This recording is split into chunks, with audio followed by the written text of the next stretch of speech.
السلام عليكم ورحمة الله وبركاته. طبعا أكيد كل الناس شافت الفيديو بتاع الست اللي طالعة بأربع عيال تعيط وتقول أنا عايزة، يعني اللي عايز ياخدهم يربيهم، اللي عايز نتنازل له عنه، الست ما بتخلفش، أنا مش قادرة أكلهم. وطبعا شفتوا العيال وهي بتعيط وأمهم بتعيط، دي حاجة يعني يسيح لا يدوب لها الحجر، يعني مش هقول لك قلب بني آدم، يعني ربنا يعلم أي حد شاف الفيديو ده هيتأثر جدا.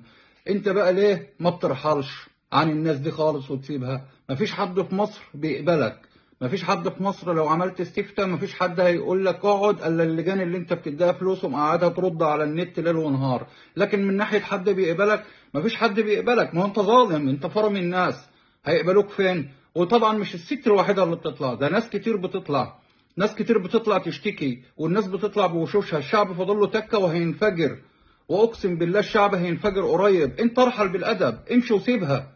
ما انت ما ينفعش الناس تبقى طالعه بتموت من الجوع وبتعيط وبتبيع عيالها، وانت تيجي تفشخ لنا في بقك بمنظرك اللي عامل زي البطيخه ده، تفشخ بقك بالليل وتضحك، ويا استاذ يا دكتور مش عارف مين، يا مش عارف محن مين، وراكب له طياره وعامل له قصور، وما فيش حد بيطلع يطبل لك الا اللجان والمذيعين الزباله اللي شبهك هيطلعوا يقول لك ايه، الرئيس ده واجهه يركب طياره. طبعا تركب طياره زي ديت وتنزل تشحت منها؟ ده انت عامل زي زب الارض.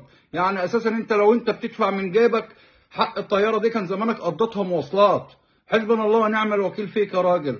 انت ما بتحسوش الناس اللي بتطلع بتموت من الجوع ديت وبتموت من قله الشغل وكثره النفس للرجاله؟ انت مش شايف الكلام ده ومش سامعه؟ انت قاعد ليه؟ انت قلت قبل كده، قلت لو اني مش هجدد، اول حاجه قلت مش هجدد الفتره الرئاسيه 4 سنين، ولزقت وغيرت الدستور ولزقت لنا، وبعد كده هوت لزقت تاني بعدها، وكل دوت بخراب من البلد، كل دوت البلد قاعده تتباع. واصبروا واصبروا واصبروا، هنصبر على ايه لغايه ما الناس هتاكل بعض؟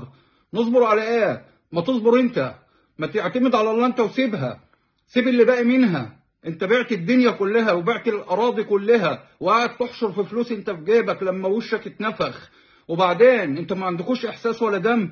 ما فيش حد بيقبلك الا الناس اللي انت بتديها فلوس وبتشغلها، وشويه الحراميه طلعت مصطفى، والناس الحراميه اللي انت طلعتهم من السجون دول عشان انت راجل عارف اللي انت غلطان، وعارف اللي انت راجل زفت وزباله.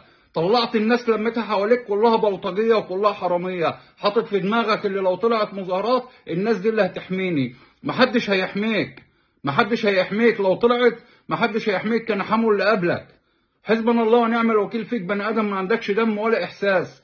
لما تشوف الناس كلها قاعده طالعه جعانه، وتيجي في التلفزيون تشوف المذيعين بس اللي محسسيننا اللي احنا في فيينا، مصر بقت ايه؟ مصر ايه يا عم؟ ده انت عملت الناس اساسا اتشحتت من بيوتها في الايجار القديم بسبب اللي انت لغيته. المزارعين دلوقتي مش قادرين يزرعوا الارض بسبب الاجارات اللي انت حاططها عليهم. يعني انت خربتها من جميع الجناب، رحت خدت زفت غاز من اسرائيل بعد ما كنا احنا اللي بتاخد غاز مننا. الوقت مش عارف ازاي بقينا احنا اللي بناخد منها. الجزائر وقطر عرضوا عليك وقالوا لك تعالى خد مننا، لا ازاي ناخد من اسرائيل؟ حطيت رقبه مصر تحت سكينه اسرائيل وقفلت الدنيا، والميه راحت والدنيا راحت. انت بقى قاعد ليه؟ اعتمد على الله، امشي يا راجل، يخرب بيت ام برودك، امشي وسيب الناس، حرام عليك. حسبنا الله ونعم الوكيل فيك، وربنا ينتقم فيك بحق جاه النبي.